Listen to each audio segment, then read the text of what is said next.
समंदर जलने लगा और सर्वाइवल की जंग शुरू हो गई। ईरान से निकलने वाले खाम तेल को ईरान ने पुराने टैंकर्स में भरना शुरू कर दिया। समंदर में मौजूद ये ऑयल टैंकर किसी भी वक्त खौफनाक और बड़े हादसे का शिकार हो सकते हैं। इस सारी सूरत हाल के बारे में अज़हर अली ख़ान से बात करते हैं। अज़हर भाई, खाम तेल तो निकल रहा है ईरान से, लेकिन उसकी एक कैपेसिटी है। जी।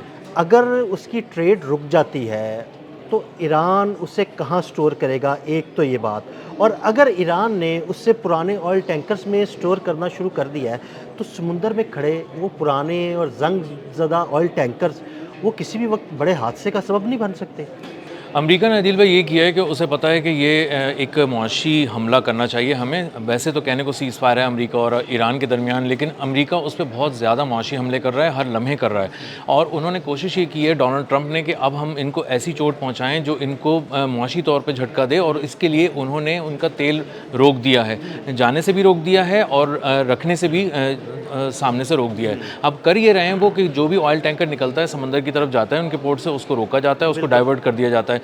तो अब ईरान के पास ये कैपेसिटी अब ख़त्म होती जा रही है, कुछ दिन की ही रह गई है कि जब वो अपना ऑयल जमा कर ले अपने पास। तो वो कर ये रहे हैं कि वो पहले कोशिश कर रहे थे कि ऑयल चूँकि ज़मीन से निकल रहा है और ऑयल वेल से निकल रहा है और उसको रोका नहीं जा सकता, क्योंकि वो एक तरह का नल नहीं है कि नल की तरह आपने खोला हुआ है उसको और नल बंद कर दें। बिल्कुल, यहाँ मेरा ये सवाल है कि उसको रोका क्यों नहीं जा सकता? अगर क्या उसको रोक दिया जाए, प्रोडक्शन रोक दी जाए, तो क्या वो कुएँ वापस ऑयल नीचे चला जाएगा और दोबारा नहीं निकाला जा सकेगा? क्या सूरत हाल बताइए? आसान अल्फाज में बिल्कुल आपने ठीक बताया है। असल में ऑयल वेल जब एक दफ़ा आप इस्टेब्लिश कर लेते हैं तो वो ऑयल देना शुरू कर देता है, और उसके बाद अगर आप इसको रोकने की कोशिश करते हैं तो वो प्रेशर टूट जाता है, और प्रेशर टूटने की वजह से ऑयल बहुत नीचे चला जाता है।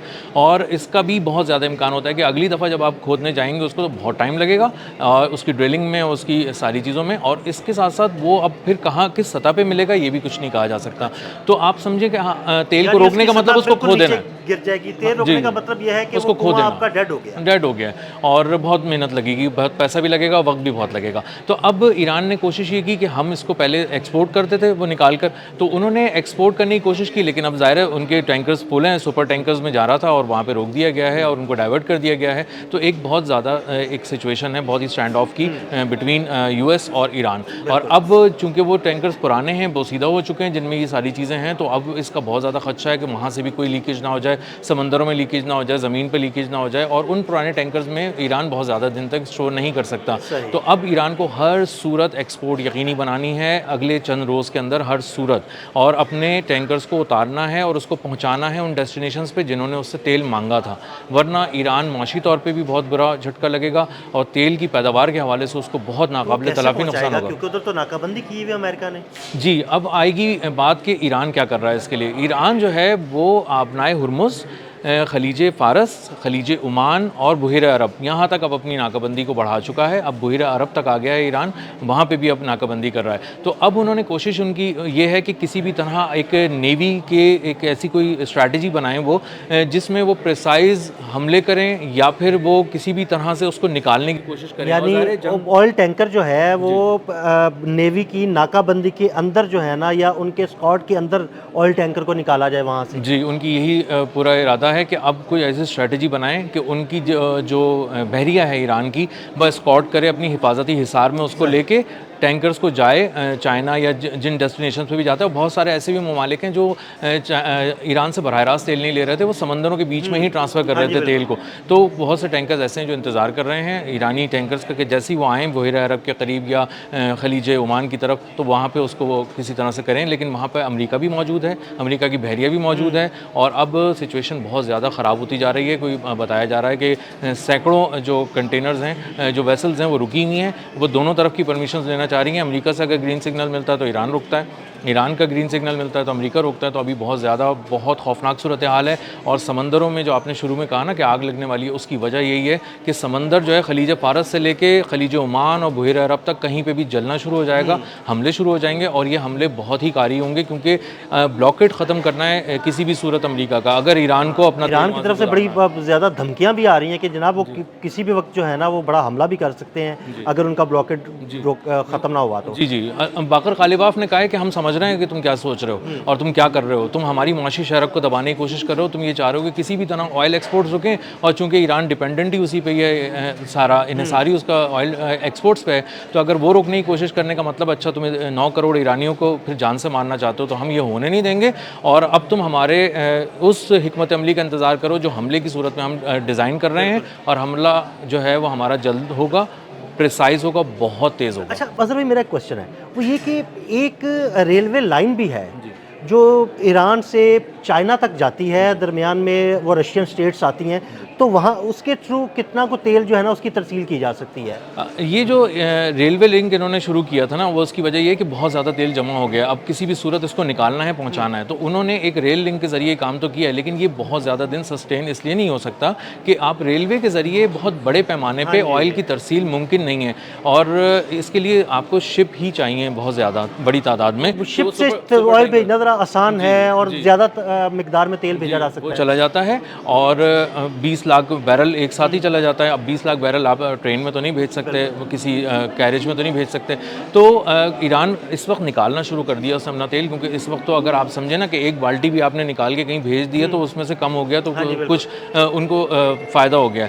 लेकिन डोनाल्ड ट्रम्प ये सोच रहे हैं कि किसी भी तरह इस ब्लॉकेट को बढ़ाओ, इसको ज़रा रोको, ताकि हमें सीज़ फायर की खिलाफ वर्जी का भी इल्ज़ाम ना लगे, उसका मुआशी गला तंग हो जाए ईरान का, और इनके ऑयल वेल एक कह लें एक तरह से फट जाएं, और इसके बाद ऑयल रखने की जगह ना हो, और फिर हम मज़ा चखाएं ईरान को कि क्या होता है। लेकिन ईरान इस बात को कैलकुलेट कर चुका है, और ईरान बहुत ही प्रेसिजन के साथ अब बाहर करेगा, और उनको अंदाज़ा हो गया कि अब ये जो सीज़ फायर है ना, ये बहुत ज़्यादा दिन अब इस तरह चल नहीं सकता। अच्छा अजहर भाई, जो ऑयल टैंकर्स जो वेसल्स समंदर में खड़े हैं पुराने, जिनमें ईरान ने खाम तेल भरना शुरू कर दिया है, वो पुराने हैं, जंग ज़दा हैं, अगर वहाँ से ऑयल रिसना शुरू हो गया तो वो खलीज फारस में तो बड़ा मसला हो जाएगा।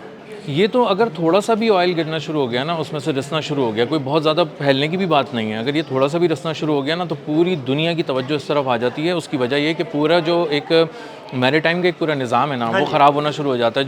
जो समंदर की पॉल्यूशन है ना, वो बहुत ख़तरनाक होती है, वो उस आबी हयात के लिए बहुत ख़तरनाक है, वो इंसानों के लिए बहुत ख़तरनाक है, और समंदर में आप ऑयल को बहुत ज़्यादा रोक नहीं सकते, और उसको हर सूरत आपको समेटना होता है। और मसला ये है कि कुछ बहना शुरू हो गया तो इस सूरत हाल में कौन उसको साफ करने आएगा? माहिरीन की टीम आएगी, सिविल किश्तियों में आएगी, जहाज़ों में आएगी, सूरत में कैसे मुमकिन है? वो वॉर जोन के अंदर आके ये काम करना, और उस वक्त और किसी भी भेस में आप अंदर आ सकते हैं, तो ईरान ये सोचेगा कहीं ये अमेरिका की कोई चाल तो नहीं है, और ज़ाहिर है यूरोपियन माहिरीन को ही आना है इसमें, और दीगर तो उन्हीं की सर्विसेज दी जानी है। तो ये एक बहुत ख़तरनाक बात है। एक तरफ वो बात जो आपने की कि ऑयल रिसेगा तो कितना ख़तरा होगा, बहुत ज़्यादा ख़तरा होगा, आबी हयात को बहुत ख़तरा है, इंसानों को बहुत ख़तरा है, और समंदर में फिरने वाले शिप्स को खतरा है कि मतलब आप कहीं से भी आग लग जाए, कुछ भी हो जाए, तो बहुत ही छोटी बात तो ये है ना, के अंदर ऑयल की मिकदार होगी तो कहीं से भी आग लगने का खतरा भी तो हो सकता है। बिल्कुल ऐसा ही है। और अगर आपने वॉर जोन में किसी को भेजने की कोशिश की और वहाँ पे कोई चीज़ छिड़ गई, तो इस वक्त कौन जाएगा? इंश्योरेंस कंपनीज तो किसी को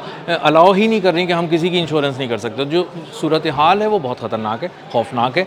एक तो वॉर जोन बना हुआ है, दो मुल्क आमने सामने आए हुए हैं, और दोनों को एक दूसरे पर बिल्कुल कोई एतबार नहीं है, और तैयार है वो अमरीका माशी गला घोंट रहा है ईरान का। ईरान को अब ये गर्दन अपनी छुड़ानी है अगले कुछ दिन के अंदर। आप देखिएगा ये अगर यही सूरत हाल रही तो बहुत बड़ा हमला करने जा रहा है ईरान, और वो हमला तेज़ होगा, बहुत ही प्रिसाइज होगा, और वो किसी भी तरह कुछ ऐसी सिचुएशन हो जाएगी समंदरों में कि वो अपने जहाज़ों को वहाँ से निकाले और तेल को एक्सपोर्ट करना शुरू। बहुत शुक्रिया अजहर भाई। अजहर भाई ने बड़ी तफसील के साथ इस सारे मामले पर रोशनी डाली। मज़ीद अपडेट्स के लिए हमें फॉलो करते रहें। अदील अहमद और अजहर अली खान को इजाज़त दीजिएगा। अल्लाह हाफ़िज़।